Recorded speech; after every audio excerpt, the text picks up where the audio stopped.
my pleasure to welcome you to Matters of the Moment. My name is Enian Ndem. In this edition of the program, we're going to be featuring the senator representing the Southern Senatorial District, Senator Gersh. He's going to talk to us about a number of issues, state issues, national issues, and the festive period.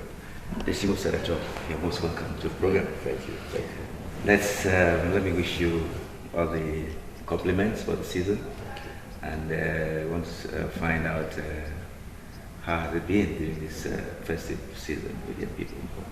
It's been wonderful in Calabar. It's good to be back home after all the work in Abuja, and so it's been quite wonderful with all our people. Of course, as you know, I'm actively involved in the carnival with my band, the Master Blaster Band, and we've been fully engaged in this. The festivities of the period. So I've had a good time so far.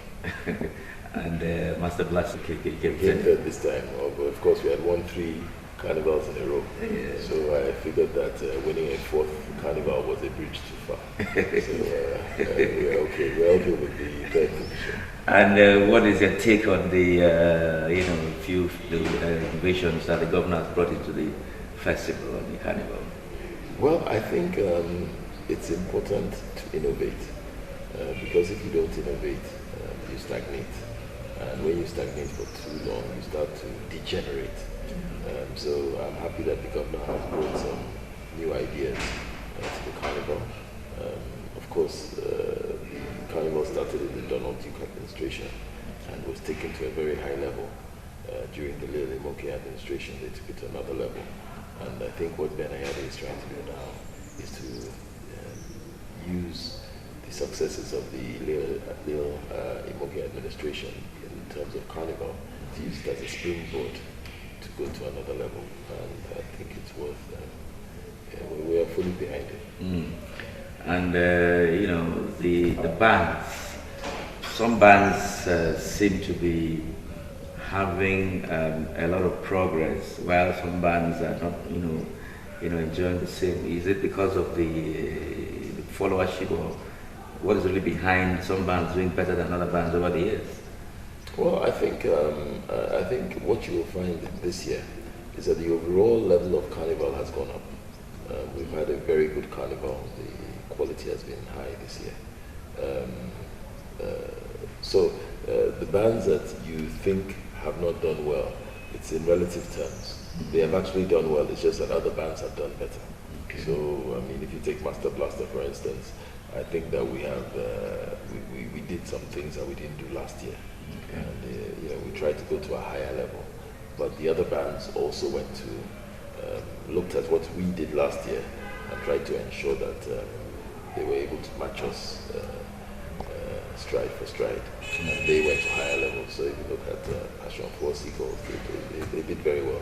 They invested a lot in their bands, and they took their bands to higher levels. What would you like to say about the theme for 2015 Carnival? I think it's a new innovation. That's another innovation. Okay. Where the governor has now repeated the same theme for 2016. The 2015 theme, climate change, is now the 2016 theme. I think the way to look at it is that it now gives the bands who have done a lot of research into this theme in order to produce Carnival in 2015, they can now go back to that body of research that they did and do it even more deeply. Okay. And so what you're going to find, I think, is that by 2016, the bands will come out with new angles to the issue of climate change.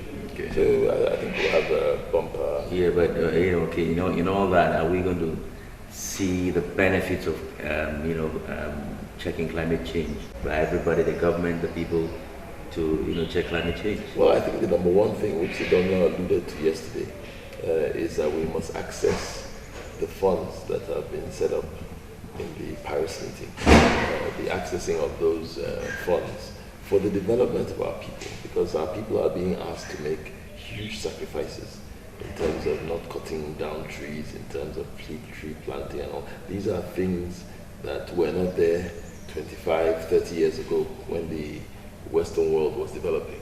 And so having developed, or whatever, 50 years ago when they were developing, having developed, they are now turning around to us in mostly the African, in the third world countries and African countries, and asking us to now make the sacrifice, which